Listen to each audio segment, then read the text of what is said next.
you so much for the time. Thank you for coming here. Sounds from Nowheresville is their new album that's in stores now. I was thinking about you guys actually, though, a couple months ago, not music related at all. I remember when you guys were in studio, Katie, you were like deathly sick. Like you had to stop on your way to the studio to get like antibiotics. Like it was that bad. I don't even know how you performed, to be honest with you. I'm just constantly sick, though. That's my problem.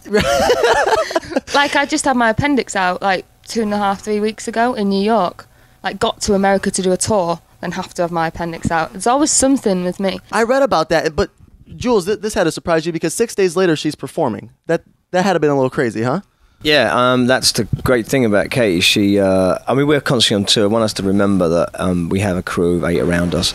We are constantly on the road, and to maintain that, health, if you want, it's really hard. There's always somebody that's going to go down with something, or break a finger, or do something daft, or have an appendix burst. Whatever happens, I guess. So that was a bit of a trauma. Jules? Were you worried at all? Like on stage with her? Like right after, like if they're going to be right, or something's going to happen, and special effects. You're right. Yeah, I would have added to the show maybe. No, I'm kidding. I mean, I was worried. Everybody was worried. She was pushing herself to get there. Everyone was saying maybe you need to take another 2 or 3 days up this.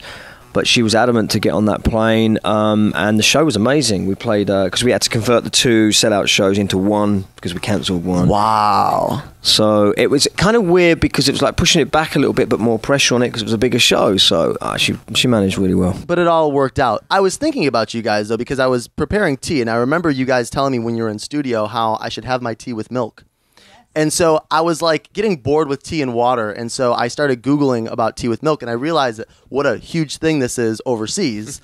But I also saw that like they've done studies recently, and like it's not really good for you. What is good for you? Touché. Why is it not? It's just a bit of milk. It's like that much milk. They say if you're only putting in a little milk, maybe it's different. But they say for people that prepare it with a lot of milk, all the milk negates all of the good that the tea can do for you. I think that's just racist to English people's tea. You're not having any of it, huh?